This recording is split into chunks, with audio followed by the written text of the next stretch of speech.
the presentation, or what would be our defense, or either just how would we defend ourselves in court?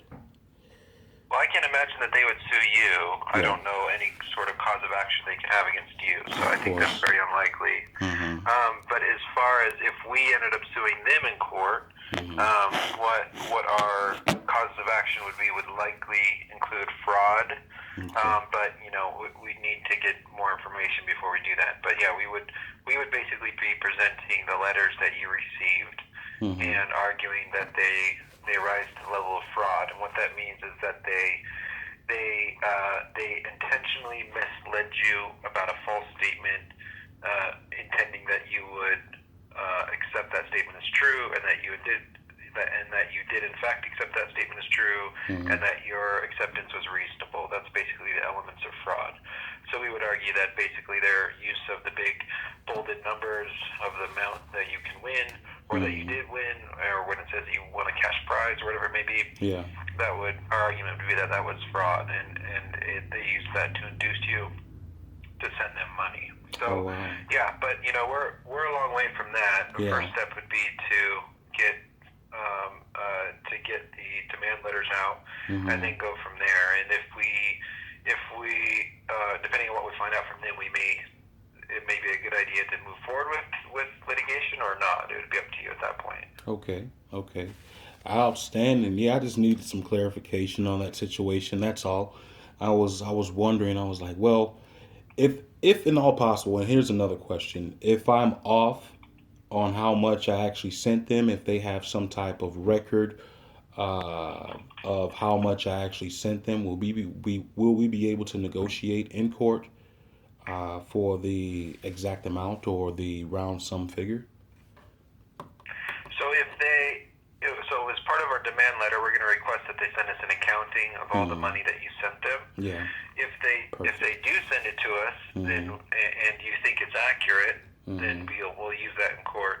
If they send us something that you don't think is accurate, then Hmm. when we start the lawsuit, we sue them. Hmm. Then we can request that they give us any other additional documents that they've refused to give us or that they haven't given us yet. And same goes if they just refuse to give us an accounting. Then once we start the lawsuit, we can request it, and then they're required to give it to us. So Oh. yeah, it just depends on what we get from them, and Hmm. then if we Hmm. move on to litigation, then we have then our requests to them for those documents are required by the court, Hmm. meaning they can't just say no, we're not going to give them to you. They have to give them to us. So Wow. yeah, it just depends on what happens. Okay, okay, that sounds beautiful. Now, are they, I guess, close to in breach of contract? Or if by that time we find out that they don't have any documentation and let's I say don't that, I don't I don't foresee us having a breach of contract claim. In mm, order for us to claim there's a breach of contract, we'd have to establish that there's a contract between the two of you that yeah, they didn't follow. And so legitimate. any contract that there was between the two of you, um, so we could probably allege it, but it would be a little bit more difficult because essentially what we'd have Mm, to argue is that the contract was not what it says in the fine print.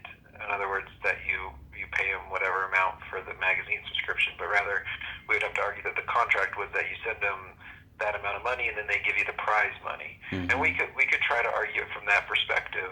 mm-hmm, But yeah, basically when we start our lawsuit, if we start a lawsuit, which again, my guess is it's probably not going to be worth doing that. But if we do mm-hmm, want to go that route down the road, mm-hmm, then yeah, we would allege fraud. We can look at alleging breach of contract. That might be a possibility. We mm-hmm, could also allege things like what's called conversion, or basically it's kind of a theft type charge where they're they're taking money from you wow, by misleading you. So wow, there's different types of causes of action that we could allege, and we would just allege all of them, mm-hmm, which is mm-hmm, the standard approach we take. But yeah, that's down the road, and I suspect we'll never get there because I don't think it's probably going to be worth it to you to bring that lawsuit. You're going to end up spending more than you get. That's my guess. I hear you. But we'll see what we find out from the demand letters. Okay, okay. Hey, Brian, I want to thank you so very much, man, for being patient with me and for just allowing me to pay you in due time. And it's, of course, the holiday season right around the corner, and I'm just Yep. jam packed with so much. So I really appreciate that, man, and thank you so very much for doing the due diligent search on these companies. I really do appreciate that as well. Sure. Okay. Mm. Yep. Yeah, Take care. you too, man, and happy holidays to you and your paralegals and your law firm. Thank you. Yep. Thanks. All Okay. right. I'll see Yep. ya. Yes, sir. Bye Bye. bye. I almost caught a cold hand, man, buddy. I tell you.